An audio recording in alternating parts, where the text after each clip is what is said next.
Olá, seja bem-vindo ao meu canal, aqui quem fala é o Eduardo e hoje na minha leitura da Bíblia King James atualizada farei a leitura das introduções aos livros de Neemias e também ao livro de Esther.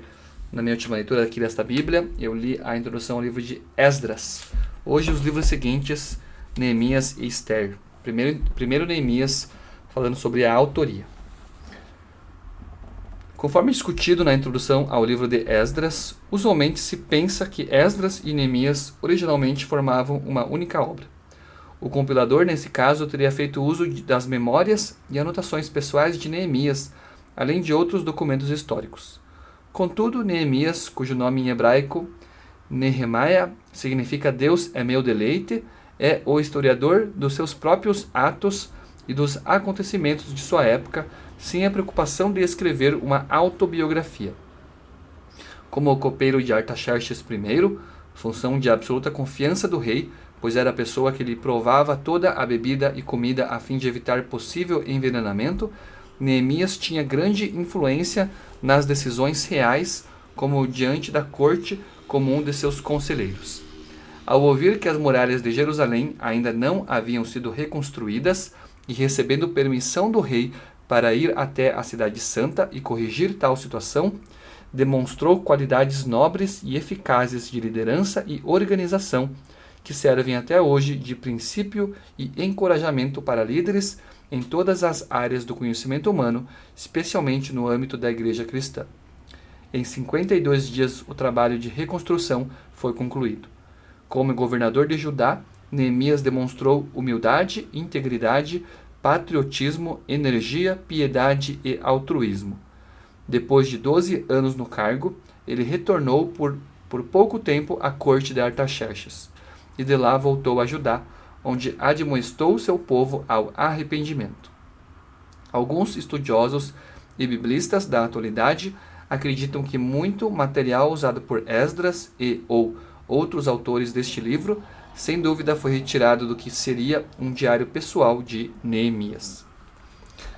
Propósitos: historiar a obra completa de restauração do remanescente que retornara do cativeiro babilônico, restauração esta iniciada sob a liderança de Esdras.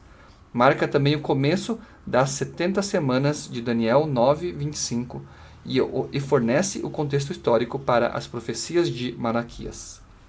Data da primeira publicação. A questão das datações dos livros de Esdras e Neemias já foram discutidas na introdução ao livro de Esdras. A melhor tradição judaico-cristã, bem como boa parte da crítica especializada atual, acredita numa data para o livro de Neemias em torno de 445 a 425 a.C. Aqui termina essa introdução com um esboço geral de Neemias, um diagrama do conteúdo do livro, e agora a leitura da introdução ao livro de Esther. Autoria. Ainda não dispomos de provas conclusivas sobre a autoria desse belo livro canônico. Contudo, alguns elementos intrínsecos possibilitam fazer algumas inferências quanto ao seu autor e a data de sua primeira publicação. Fica, portanto, claro que o autor do livro de Esther era um judeu, porquanto a obra é permeada de forte nacionalismo judaico e forte alusão a uma festa típica. Uma pessoa familiarizada com o reino de Assuero e com o palácio em Suzã. O livro deve ter sido escrito pouco depois do final do governo de Assuero, já que a sua administração é nele mencionada como algo que já havia passado. As provas de conteúdo da obra demonstram que a festa do Purim vinha sendo observada há algum tempo antes desse livro ser escrito. Propósitos. Um dos principais objetivos do autor foi registrar a instituição da significativa festa do Purim e manter viva, para as gerações posteriores, a lembrança do grande livramento do povo judeu no reinado de Xerxes. Ainda que o nome de Deus, Yahvé em hebraico, não seja mencionado nenhuma vez nesta obra. O livro que leva o nome de Esther esclarece seus leitores quanto ao início dessa observância de Purim, quanto de sua celebração perpétua. Durante boa parte da narrativa, o autor relembra que continuava com o conflito entre Israel e os Amalequitas, conflito que teve início nos tempos do cativeiro e continuou por toda a história de Israel. Os amalequitas, sendo os primeiros que atacaram Israel depois da saída do Egito, eram considerados o grande representante das potências mundanas organizadas contra o povo de Deus. E o autor de Esther não vê diferente. Agora, com Israel liberto do exílio, a lei baixada por Amã é a última tentativa de grande expressão no Antigo Testamento com o objetivo direto de acabar com Israel. Em estreita associação com o conflito com os amalequitas, existe a promessa de Shalom, descanso em segurança e prosperidade ao povo de Deus. Depois da derrota de Amã, os judeus desfrutaram de paz e distância de todos os seus inimigos. Mesmo sem citar o nome de Deus, o livro de Esther enfatiza a soberania e a efetiva providência de Deus. A rejeição de Vasti, a posição de rainha conquistada por Esther, a dívida de gratidão de Xerxes para com Mordecai, descoberta durante uma noite de insônia, e a maravilhosa libertação dos judeus, todos estes fatos demonstram o controle do Senhor e seu zelo amoroso para com seu povo.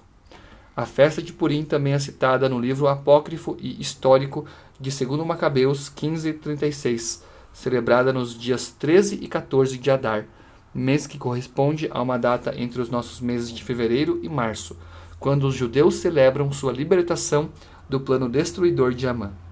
Uma figura do livramento de Israel de todos os seus inimigos mediante o amor e poder eterno, o poder do eterno Yahvé. Data da primeira publicação. Alguns biblistas têm datado o livro de Esther no período helenístico.